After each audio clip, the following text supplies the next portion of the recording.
तो हेलो दोस्तों, आप सभी का स्वागत है हमारे YouTube चैनल टोटल लर्निंग पर। आप सभी को गुड इवनिंग, जय श्री राम, राधे राधे। आप सभी को गुड इवनिंग। चलिए चलिए दोस्तों, तो आज जो हमारा है, आज हमारा MCQ यानी कि मल्टीपल चॉइस क्वेश्चन आज हम लोग करेंगे। जहाँ तक हमने किया था पिछले क्लास में उसके आगे करेंगे, क्या जीके के क्वेश्चंस। चलिए थोड़ी देर में दोस्तों शुरू करते हैं। हम लोग इस प्रश्न को आगे बढ़ाते हैं। हम लोगों ने शायद 60 तक किया था, अब हम लोग उसको आगे बढ़ेंगे। चलिए तो थोड़ी देर में शुरू करते हैं। आप सभी का स्वागत है। चलिए सभी को गुड इवनिंग। हाँ बच्चा, गुड इवनिंग गुड इवनिंग। चलिए थोड़ी देर में शुरू करते हैं।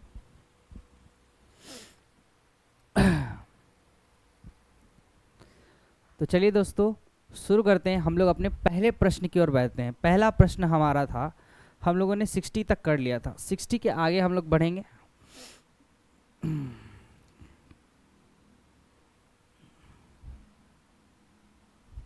60 तक हमारा हो गया था ना। 60 तक हमने कर लिया था, 60 तक कर लिया था। अब हमारा 61 बढ़ेगा क्वेश्चन। चलिए 61 प्रश्न है, यानी कि आज का पहला प्रश्न। आज का दोस्तों पहला प्रश्न है, आप लोग देखिए, ये आपका हिस्ट्री का सवाल है। अगर आपने मॉडर्न हिस्ट्री पढ़ा होगा तो ये सवाल आप उसमें बना सकते हैं। देखिए पहला सवाल पढ़े कि भारत के साथ व्यापार करने का चार्टर महारानी एलिजाबेथ द्वारा कब दिया गया था। यानी भारत में व्यापार करने के लिए जो ईस्ट इंडिया कंपनी थी यानी अंग्रेजों की जो कंपनी थी, जो चार्टर उनके पर एक महारानी एलिजाबेथ ने एक पास किया था कि आप भारत जाकर व्यापार कर सकते हैं, तो वो अधिनियम कब पारित किया गया या उसे कब दिया गया। चलिए ऑप्शन है आपका 31 जनवरी 1601 ईस्वी, दूसरा है आपका 31 दिसंबर 1600 ईस्वी, तीसरा है बाबू आपका 1 जनवरी 1600 ईस्वी, चौथा है आपका 30 मार्च 1610। यानी आप बताएं कि भारत के साथ व्यापार करने का चार्टर महारानी एलिजाबेथ ने कब दिया। ऑप्शन आपके सामने, फटाफट इसका कमेंट बॉक्स में आप सभी बच्चे लोग उत्तर लिखें। ऑप्शन ए होगा, ऑप्शन बी होगा, ऑप्शन सी होगा, ऑप्शन डी होगा। आप सभी लोग बताएं इसका उत्तर क्या हो जाएगा। तो दोस्तों इसका उत्तर हो जाएगा, आप सभी लोगों को पता होना चाहिए, ऑप्शन नंबर ए। हो सकता है क्या? कतई नहीं होगा। ऑप्शन नंबर बी होगा। 1600 ईस्वी में आए थे, 31 दिसंबर 1600 ईस्वी, यानी ऑप्शन नंबर बी इसका क्या है, सही उत्तर है। ये भारत आए थे, इसके बाद इन्होंने भारत में व्यापार करना शुरू किया। लेकिन सबसे पहले कौन आए थे गोलू बच्चे लोग? सबसे पहले आए थे पोर्टुगीज। पोर्टुगीज का मतलब होता है पुर्तगाली। क्या सबसे पहले कौन आए थे? पुर्तगाली। और सबसे पहले आया कौन था? 1498 में आया था वास्को डिगामा। आप सभी को पता होगा सबसे पहले कौन आया था? वास्को डिगामा 1498 में आया था। कहाँ आया था सभी को पता होगा, कालीकट पर आया था। चलिए अगला सवाल पढ़ते हैं। अगला सवाल है हमारा 62, यानी कि आज का दूसरा सवाल। दूसरा सवाल ये है कि सत्यमेव जयते, सत्यमेव जयते यह किस उपनिषद में संग्रहित है, या किस उपनिषद में इसको रखा गया है? एव्रेयोपनिषद, ईशो उपनिषद, कठोपनिषद, मुंडको उपनिषद। आप सभी लोग बताएं कि सत्यमेव जयते जो है वो किस उपनिषद से संबंधित है। Option A, option B, option C, option D. शायद ये प्रश्न पहले भी कराया गया है। आप सभी लोग इसका उत्तर दम बढ़िया तरीके से, आप सभी को यह प्रश्न आने चाहिए क्योंकि ऐसा सवाल पहले भी आ चुका है। चलिए आप सभी लोग इसका उत्तर दें, सभी बच्चे इसका बढ़िया से उत्तर दें। ऑप्शन ए होगा दोस्तों, ऑप्शन बी होगा, सी होगा, डी होगा। सभी बच्चे ध्यान से इस प्रश्न को पढ़ें कि सत्यमेव जयते जो है वो किस उपनिषद से संग्रहित है या किस उपनिषद से इसका संबंध है। तो ऑप्शन ए, बी, सी या डी। ऑप्शन ए हो गया क्या? हो सकता है क्या? नहीं। ऑप्शन बी होगा, ऑप्शन सी होगा क्या? ऑप्शन सी भी नहीं हो सकता, ऑप्शन बी भी नहीं हो सकता है, ऑप्शन डी होगा। मुंडको उपनिषद से इसका संबंध है। सत्यमेव जयते देवनागरी लिपि में लिखी हुई है और इसका संबंध मुंडको उपनिषद से है। किससे? मुंडको उपनिषद। देवनागरी लिपि तो समझते होंगे, जिसमें भाषा को लिखा जाता है उसे लिपि कहते हैं, और जिसमें हम लिखते हैं हिंदी को देवनागरी। अगला सवाल है दोस्तों, सवाल नंबर 3 पढ़ें। निम्नलिखित में से कौन सी नदी मार्ग बदलने के लिए प्रख्यात है? यानी कौन सी नदी ऐसी है जो ज़्यादातर मार्ग बदलती है अपना। महानदी, जिसके कारण इससे में बाढ़ की संभावना भी बहुत अधिक रहती है। महानदी, कोशी, दामोदर, गंडक। कोशी नदी, महानदी, दामोदर नदी, गंडक नदी। जियोग्राफी का यह प्रश्न है कि निम्नलिखित में से कौन सी नदी मार्ग बदलने के लिए प्रख्यात है, यानी मार्ग बदलने के दौरान इसका क्या होता है, तो बाढ़ की संभावना बहुत ही अधिक होती है। तो कौन सी नदी ऐसी है?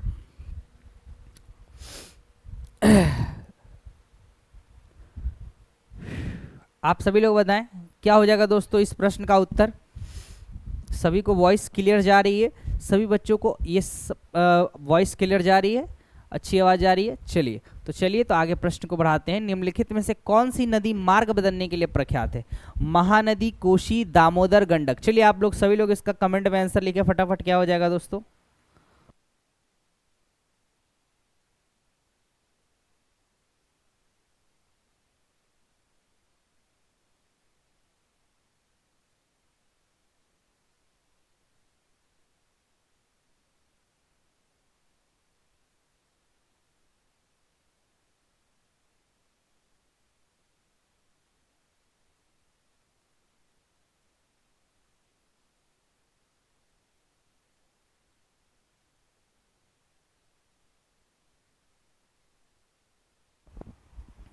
चलिए दोस्तों इस प्रश्न का उत्तर आप लोग दे बताइए। निम्नलिखित में से कौन सी नदी मार्ग बदलने के लिए प्रख्यात है? Option A, option B, option C, option D.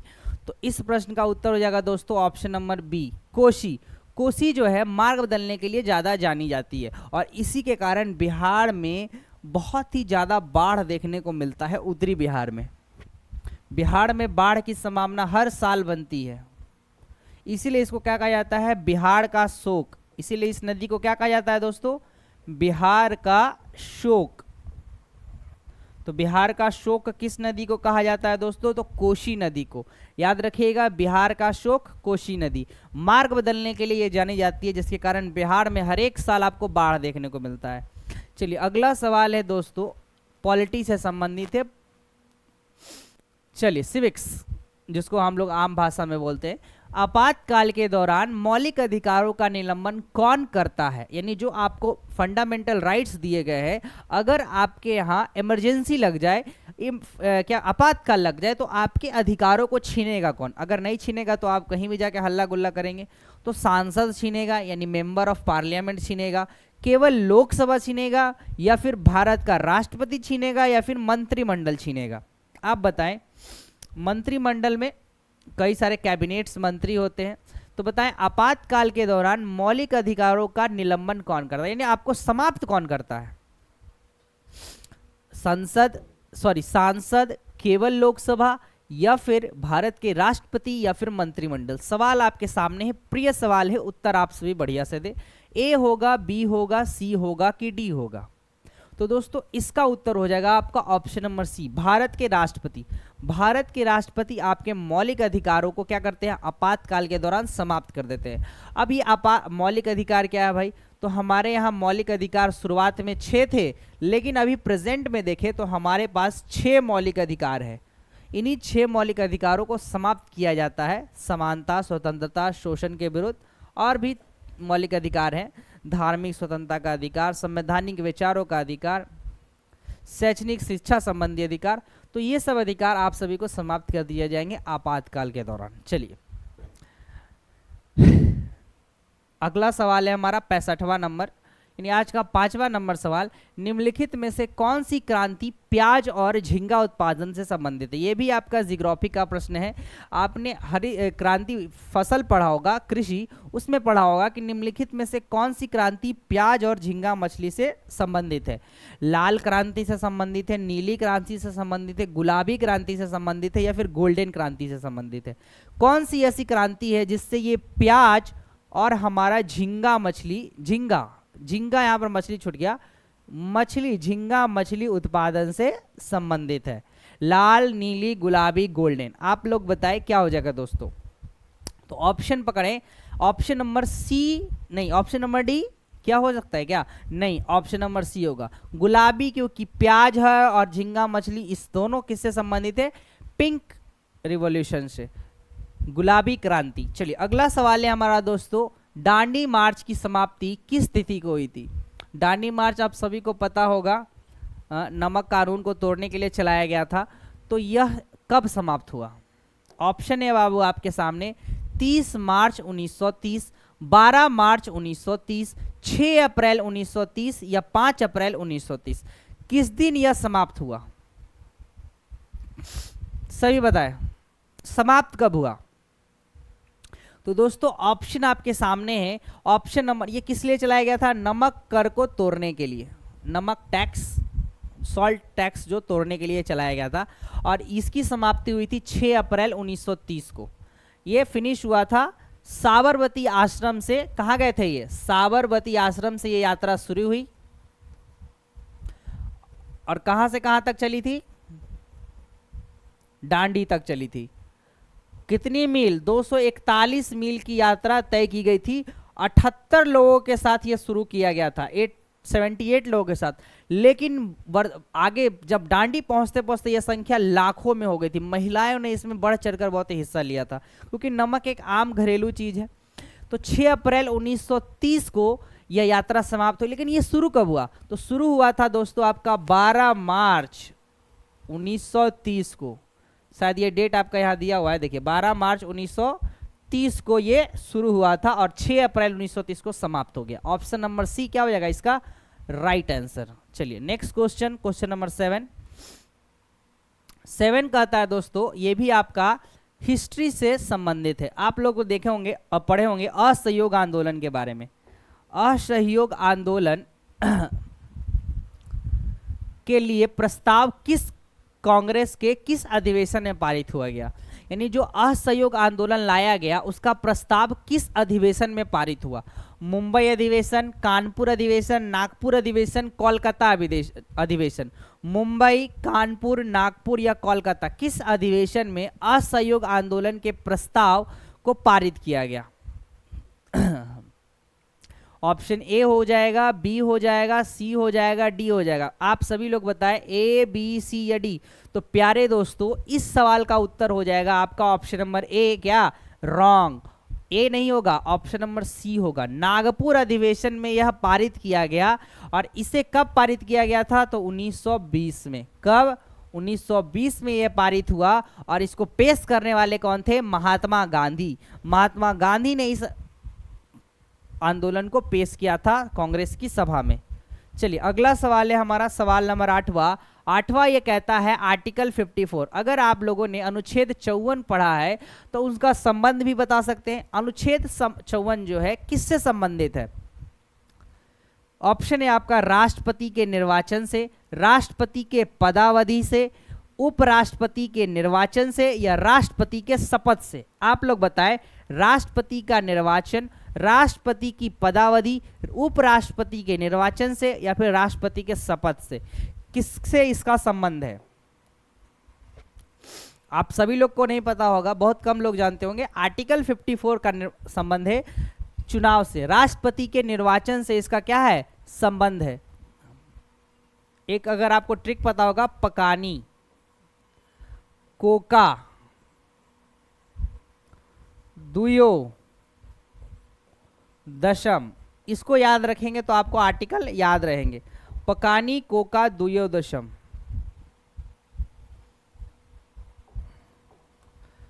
प से पद, पद हो जाएगा 51। क से कार्यपालिका का प्रधान 52।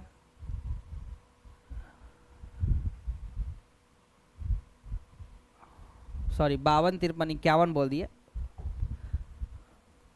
रुक जाओ रुक जाओ।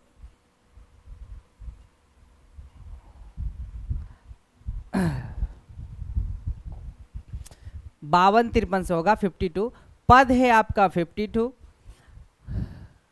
कार्यपालिका प्रधान 53, 54 में आपका हो जाएगा निर्वाचन। उसके बाद आ जाएगा कोका। देखो पकानी हो गया, कोका यानी कि कोटा होता है एक, और एक कार्यकाल। तो कोटा हो जाएगा आपका 55, कार्यकाल हो जाएगा आपका 56। चलिए तो अभी हम लोग किसकी बात कर रहे हैं? 54 की। तो 54 किससे संबंधित है? तो आपका राष्ट्रपति के निर्वाचन से। चलिए अगला सवाल है आपका सवाल नंबर 69, यानी 9वां नंबर सवाल। सिजदा और पैबोस की प्रथा, सिजदा और पैबोस की प्रथा शुरुआत निम्न में से किसने की? यानी एक पॉलिसी लाई गई सिजदा और पैबोस की। अब ये पॉलिसी क्या थी? तो दोस्तों ये पॉलिसी थी कि जो भी सुल्तान होगा उसके सामने आपको झुककर उसको सलाम करना है और उसके पैरों को चूमना है। यही पॉलिसी थी सिजदा और पैबोस। तो ये प्रथा किसने शुरू की? आपके सवाल में प्रश्न है, आप समझ गए कि सिजदा और पैबोस की प्रथा किसने शुरू की। ऑप्शन देखें आप, इल्तुतमिश हो जाएगा दोस्तों, बलबन हो जाएगा, महमूद गजनबी हो जाएगा या अकबर हो जाएगा। कौन? इल्तुतमिश, बलबन, महमूद गजनबी या फिर अकबर।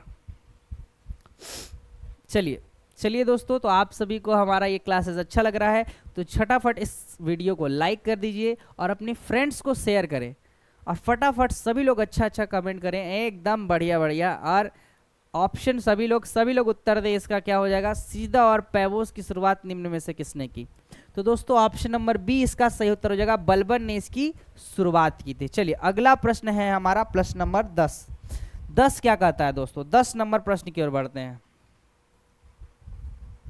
देखो 10वां नंबर प्रश्न क्या कहता है कि एकमात्र भारतीय जिसे रसायन के क्षेत्र में नोबेल पुरस्कार मिला, या वैसा प्रथम भारतीय जिन्हें नोबेल पुरस्कार रसायन के क्षेत्र में मिला है वो कौन है? वेंकट रमन रामकृष्ण, सुब्रमण्यम चंद्रशेखर, वीएस न्यायपॉल या हरगोविंद खुराना। चलिए आप बताएं, एकमात्र जिसे केमिस्ट्री में, रसायन का मतलब केमिस्ट्री में नोबेल पुरस्कार मिला है।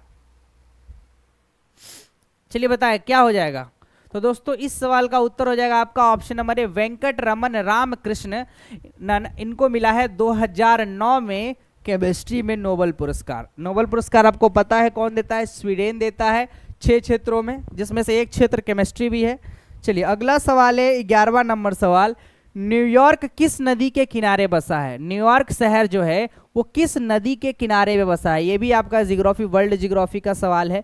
टाइबर नदी के किनारे, टेम्स नदी के किनारे, कई लोग इसको थेम्स भी पढ़ते हैं, सीन नदी के किनारे या हडसन नदी के किनारे। आप सभी लोग बताएं न्यूयॉर्क किस नदी के किनारे बसा है?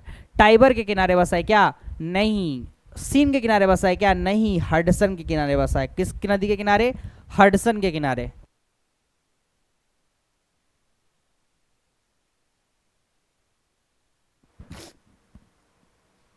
तो दोस्तों किस नदी के किनारे बसा है न्यूयॉर्क? हडसन के किनारे।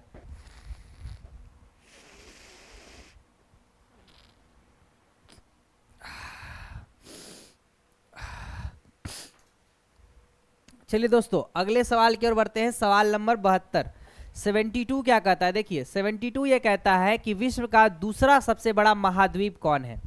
हम लोगों ने पढ़ा सबसे बड़ा महाद्वीप कौन है? एशिया। लेकिन यहाँ पर दिया हुआ है हम तो पहले ही उत्तर बता दिए, ये लोग फंसेगा कैसे? विश्व का दूसरा सबसे बड़ा महाद्वीप कौन है? चलिए 3 ऑप्शन है, आप उसी में बताएं। एशिया, अफ्रीका, उत्तरी अमेरिका, यूरोप। विश्व का दूसरा सबसे बड़ा महाद्वीप, second largest continent of world. तो दोस्तों इसका उत्तर तो बहुत ही सरल है, अफ्रीका। अफ्रीका जो है दूसरा सबसे बड़ा कॉन्टिनेंट है। चलिए नेक्स्ट क्वेश्चन नंबर 13, 73वां नंबर सवाल ये कहता है कि राष्ट्रीय आय निकालने के लिए, लग रहा है ये भी सवाल कभी पहले डाला गया है क्या? चलिए, राष्ट्रीय आय निकालने के लिए नेट नेशनल प्रोडक्ट यानी शुद्ध राष्ट्रीय आय में किसे घटाया जाता है? अप्रत्यक्ष कर, पूंजी उपभोग छूट, इमदाद या ब्याज। आप लोग सभी को पहले भी ये क्वेश्चन कराया गया है। अप्रत्यक्ष कर यानी इनडायरेक्ट टैक्सेस को इसको माइनस किया जाता है। चलिए अगला सवाल देख लेते हैं। अगला सवाल है बाबू, भारत रत्न प्राप्त करने वाली प्रथम महिला थी, बताइए। आप सभी लोग इसका उत्तर दें कि पहली ऐसी कौन सी महिला है, भारतीय महिला, जिसे भारत रत्न से सम्मानित किया गया है? ऑप्शन नंबर ए हमारे Sarojini Naidu, option number B हमारा Asha Purna Devi, option number C है हमारी Indira Gandhi, option number D हमारा राजकुमारी अमृता कौर। चलिए बताएं क्या हो जाएगा इसका उत्तर? सरोजनी नायडू, आशा पूर्णा देवी, इंदिरा गांधी दोस्तों, राजकुमारी अमृता कौर। आप सभी लोग बताएं ए, बी, सी या डी क्या हो जाएगा? तो दोस्तों इसका उत्तर हो जाएगा आपका option number C, Indira Gandhi को यह दिया गया है सबसे पहले, और दिया गया है कब, 1971 में। कब दिया गया है दोस्तों, 1971 में पहली महिला ये बनी जिन्हें क्या दिया गया है, भारत रत्न। चलिए अगला सवाल है हमारा सवाल नंबर 75। 75 क्या कहता है, ये भी हिस्ट्री का क्वेश्चन है। हिस्ट्री ये कह रहा है कि निम्नलिखित में से किसने अपनी राजधानी मुर्शिदाबाद से मुंगेर स्थानांतरित कर दी थी, यानी कौन सा ऐसा राजा था जिसने अपना कैपिटल मुर्शिदाबाद से उठाकर मुंगेर बदल दिया। सिराजुद्दौला, मीर जाफर, मीर कासिम या अलीवर्दी खां। आप लोग बताएं, सिराजुद्दौला, मीर जाफर, मीर कासिम या फिर अलीवर्दी खां।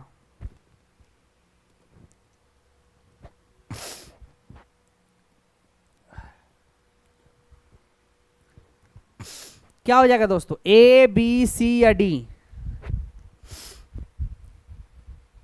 ए बी सी या डी, सभी लोग बताएं। ऑप्शन नंबर 75 का क्या हो जाएगा, तो दोस्तों इस सवाल का उत्तर हो जाएगा आपका ऑप्शन नंबर बी। बी होगा क्या, नहीं, मीर जाफर नहीं, ऑप्शन नंबर सी हो जाएगा मीर कासिम। क्या हो जाएगा दोस्तों आपका, मीर कासिम हो जाएगा। चलिए अगला सवाल है हमारा सवाल नंबर 16। 16 क्या कहता है दोस्तों, 16 की ओर बढ़े।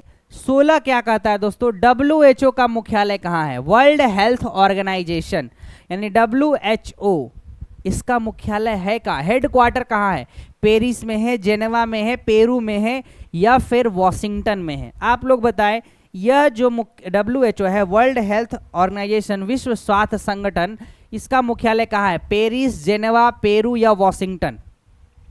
तो दोस्तों पेरिस में है क्या, नहीं, पेरू में है क्या, नहीं, वॉशिंगटन में है क्या, नहीं, जेनेवा में है। कहाँ है, स्विट्जरलैंड, जेनेवा में,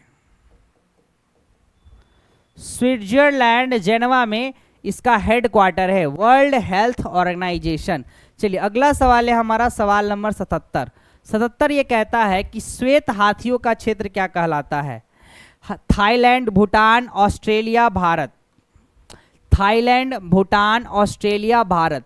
बहुत ही सरल सा सवाल है, थाईलैंड, ऑप्शन नंबर ए। अगला क्वेश्चन हम लोग बढ़ते हैं दोस्तों 78 नंबर क्वेश्चन की ओर। सुमो कुश्ती किस देश का राष्ट्रीय खेल है। सुमो कुश्ती मोटा मोटा खिलाड़ी सब रहता है उसमें खेलता है, तो बताइए वो जो खेल है वो किससे संबंधित, इतना मोटा मोटा हाथना मोटा मोटा लड़ेगा, तो किससे संबंधित है, जापान, मलेशिया, चीन, नेपाल। दोस्तों जापान, मलेशिया, चीन, नेपाल। आप लोग बताएं ए बी सी या डी, क्या हो जाएगा, ए बी सी या डी। तो दोस्तों इस सवाल का उत्तर हो जाएगा आपका ऑप्शन नंबर बी या सी या डी या ए। क्या बी हो सकता है क्या, नहीं, option number A, Japan is a right answer. Japan में इतना मोटा मोटा लोग सुमो कुश्ती खेलता है, तुम लोग भी जाके खेलना कभी। चलिए अगला सवाल, इतना मोटा होने में कितना टाइम लगेगा सोचो तो। 79, प्रारूप समिति के अध्यक्ष कौन थे, लग रहा है ये भी सवाल पहले कराया गया है ना। अंबेडकर जी, वल्लभ भाई पटेल, जवाहरलाल नेहरू या BN राव। तो इस सवाल का बहुत ही सरल सा सवाल है, अंबेडकर जी क्या थे, प्रारूप समिति के अध्यक्ष थे। चलिए लास्ट सवाल है हमारा दोस्तों आज का, विश्व की प्रथम महिला प्रधानमंत्री कौन थी। देखो हमने पढ़ा था किस देश की थी, लेकिन अगला सवाल आ गया आपका कौन थी, नाम ही बताओ। ऑप्शन है आपके इंदिरा गांधी, इसाबेल पैरो, श्री मावे भंडारनायके, सुषमा स्वराज। ऑप्शन आपके सामने है, विश्व की प्रथम महिला प्रधानमंत्री कौन थी, किस देश, कौन देश का था, तो ये हमको पता है श्रीलंका की थी, लेकिन उनका नाम क्या है, इंदिरा गांधी, इसाबेल पैरो, श्री मावे भंडारनायके या फिर सुषमा स्वराज। एक हिंट दे दिए फिर भी ये लोग बताता है कि नहीं देखते, हिंट तो दे दिए हैं कि श्रीलंका की थी, तो एक ऑप्शन हुआ था इसी काट देगा, इंदिरा गांधी। चलिए आप बताएं, अब बताएं इसाबेल पैरो है क्या, नहीं, श्री मावे भंडारनायके विश्व की पहली महिला प्रधानमंत्री है जो कि श्रीलंका की रहने वाली है।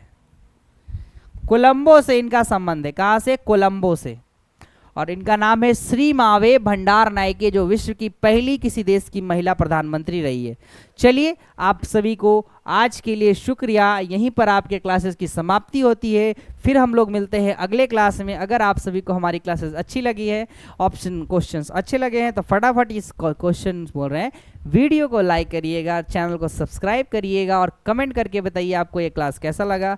चलिए आप सभी को धन्यवाद, शुक्रिया, मिलते हैं आप सभी से अगले क्लास में। आप सभी को जय हिंद, जय भारत। चलिए धन्यवाद।